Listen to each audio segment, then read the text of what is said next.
अपने लिए तो हर कोई जीता है, लेकिन जो लोग दूसरे के लिए जीते हैं वही लोग हमेशा याद किए जाते हैं और ऐसे लोगों की मदद भी ईश्वर खुद करते हैं। इसी सोच पर हम आपको आज ऐसी मोरल स्टोरी बताने जा रहे हैं जिनसे हम सभी को जीवन जीने की प्रेरणा मिलती है। तो चलिए इस गरीब किसान की कहानी को जानते हैं।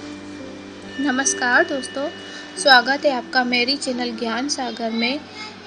एक बार की बात है, किसी गांव में गरीब किसान अपनी पत्नी के साथ रहता था। उसके पास एक गाय और थोड़ी सी खेती के लिए जमीन थी, जहां वह दिन भर अपने खेतों में काम करता था। तब कहीं जाकर उसे खाने के लिए अनाज हो पाते थे। इस तरफ से किसान अपना किसी तरह जीवन गुजारा करते थे, जिस कारण से किसान की पत्नी हमेशा अपने भाग्य और भगवान को कोसती रहती थी कि ना जाने किस जन्म का पाप इस जन्म में भरना पड़ रहा है, जो कि गरीबी में जीवन जीना पड़ रहा है। पत्नी की बातों को सुनकर किसान मन ही मन खुद को और अपने भाग्य को कोसता रहता था कि न जाने कब उसके भाग्य बदलेंगे। एक दिन की बात है, दोपहर का समय था। किसान खेतों से आकर अपने घर पर अपनी पत्नी के साथ खाना खाने जा रहा था कि इतने में एक साधु महाराज भिक्षा मांगते हुए उसके दरवाजे पर पहुंचे और भिक्षा मांगने लगे। तो इतने में किसान घर के बाहर आया और बोला, साधु महाराज, हम सभी पहले से इतने गरीब हैं और किसी तरह अपना जीवन गुजार कर रहे हैं, और ऐसे में हम आपको कहाँ से दान दें? हमारा साथ तो ऊपर वाला भी छोड़ चुका है। गरीब किसान की बात सुनकर साधु महाराज उसके स्थिति को समझ चुके थे और बोले, क्या तुम सच में अपने गरीब को मानते हो? ईश्वर पर से तुम्हारा विश्वास उठ गया है न? तो साधु की बातों को सुनकर हामी भर दी और किसान बोला, हाँ महाराज, हमारे साथ कुछ ऐसा ही है। अब आप ही चाहो तो आपके आशीर्वाद से शायद हमारी किस्मत बदल जाए। तो किसान की यह बात सुनकर साधु महाराज ने कहा, ठीक है, जैसा हम कहते हैं ठीक वैसे ही करते जाओ। तो गरीब किसान बोला, क्या करना होगा हमें, जिससे अपने अच्छे दिन आ जाए और हमारी गरीबी दूर हो जाए? तो साधु महाराज बोले, ठीक है, आज से वह काम करना पड़ेगा जिससे ईश्वर तुमसे प्रसन्न हो। सबसे पहले अपने गाय को बेच दो और गाय के बदले मिले पैसों से अनाज खरीद कर ले आना। साधु की यह बात सुनकर बहुत चक्क रह गया। उसके पास अपनी खेत की जमीन और गाय तो सहारा है, इससे भी बेच देगा तो फिर क्या करेगा? तो साधु उसे समझाते हुए बोले, अगर मेरे बताए हुए रास्ते पर चलने से तुम्हारा कुछ भी नुकसान होता है तो उसकी भरपाई मैं कर दूंगा। अब जो कहता हूँ वैसा करते जाओ। तो किसान फिर आधे अधूरे मन से डरते डरते अपने गाय को बेच आया और उन मिले पैसों से खाने पीने का राशन ले आया।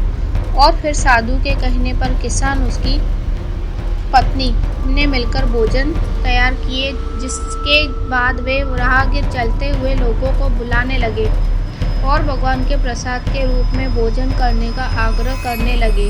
फिर जो भी उधर से गुजरता, गरीब किसान उन्हें भरपेट भोजन कराते, जिससे राहगीर काफ़ी खुश होते और फिर उन्हें इस नेक कार्य के लिए ढेर सारा आशीर्वाद और अपनी इच्छानुसार धन भी देते, जिससे वे फिर से मिले इन पैसों से लोगों को भोजन कराए। इस तरह साधु महाराज के कहने पर यह रोज का सिलसिला चलने लगा। हर दिन गरीब किसान अब मिले पैसों से भोजन प्रबंध करते, जिससे राह चलते लोग प्रतिदिन उसके यहाँ भोजन करते और दान के रूप में किसान को कुछ न कुछ धन जरूर दे जाते, जिससे गरीब किसान के दान की बात धीरे धीरे दूर तक फैलने लगी। फिर धीरे भरे भरे नगरों के सेठ, साहूकार, व्यापारी, राज दरबारी, जो कोई उस गांव से गुजरता उस किसान के यहाँ ही भोजन करता और बदले में किसान को यह महान कार्य के लिए ढेर सारा धन भी देते जाते थे, जिससे धीरे धीरे गरीब किसान मिले पैसों से अमीर होने लगा और अब एक गाय के बदले कई ढेर सारे गाय खरीद लाए और अपने भोजन कार्य को भी बढ़ाने लगा। अब किसान मन ही मन खुश होने लगा था। उसे अपने बदलते किस्मत पर भरोसा होने लगा था, जिसे देखकर साधु महाराज किसान का हाल पूछते हुए बोले, अब बताओ, तुम भी वही गरीब किसान हो, यहाँ भी दिन रात मेहनत करते हो और ईश्वर के बताए गए बोलने के मार्ग पर चलते हुए लोगों को भोजन कराते हो। जैसे अब ईश्वर भी तुमसे प्रसन्न है। पहले जहाँ खुद के लिए मेहनत करते थे, खुद के लिए ही सोचते थे, लेकिन अब दूसरों के भलाई के बारे में सोचने लगे हो, तो ईश्वर भी अब तुम्हारे लिए नेक कार्य में तुम्हारा साथ देते हैं। यानी हम सभी ईश्वर को कोसते तो जरूर है, लेकिन ईश्वर के बताए मार्ग पर नहीं चलते।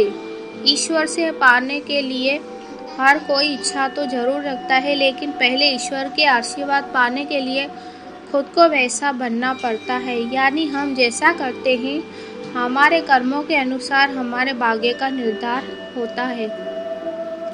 साधु की यह बात तो सुनकर किसान को अब समझ में आ गया था। अगर सच में जीवन में अमीर बनना है, तो सबसे पहले हमें अपनी सोच बदलनी होगी। अपने लिए तो हर कोई जीता है, यदि हम दूसरों के लिए जीना जरूरी करते हैं, तो ईश्वर भी हमारी सहायता जरूर करते हैं। इस कहानी से हमें सभी को यही सीख मिलती है कि हमें अपने भाग्य और किस्मत के भरोसे रहकर खुद को कोसने के बजाय हमें लोगों के लिए यदि जीना शुरू करते हैं, तो निश्चित ही ईश्वर हमारे साथ हमेशा होते हैं। और ऐसा हम तभी कर सकते हैं जब हम अपनी सोच से बाहर निकलकर दूसरे के लिए जीना शुरू करते हैं। हमारे आज ऐसे समाज में अनेक महापुरुषों के उदाहरण मिल जाएंगे। तो इस समाज के लिए जिए, जिस कारण से उन्हें हर कोई जानता है। जो सिर्फ अपने लिए जीते हैं, वे अपने जीवन को एक निश्चित ही दायरे में जिक्र चले जाते हैं, फिर उनके बाद उन्हें कोई ये नहीं याद करता। जबकि जो लोग समाज के लिए जीते हैं, वे इतिहास बनाकर भले ही दुनिया से चले जाते हैं, लेकिन हमेशा ही सबके लिए में याद रहते हैं। इस तरह यदि हमें भी अपने जीवन में आगे बढ़ना है, तो अपनी सोच बदलनी होगी और खुद के बजाय अपने लोगों को, अपने देश के बारे में सोचना चाहिए। तभी हम जीवन पाने का सही महत्व जान पाएंगे और दूसरों के लिए उदाहरण बन पाएंगे। तो आपको सीख देती यह मोरल हिंदी स्टोरी गरीब किसान की कहानी कैसा लगा कमेंट में ज़रूर बताएं और इस कहानी को शेयर भी ज़रूर करें। और मेरी ये वीडियो पसंद आई हो तो शेयर और लाइक ज़रूर करें। मेरी चैनल को सब्सक्राइब ज़रूर करें। धन्यवाद।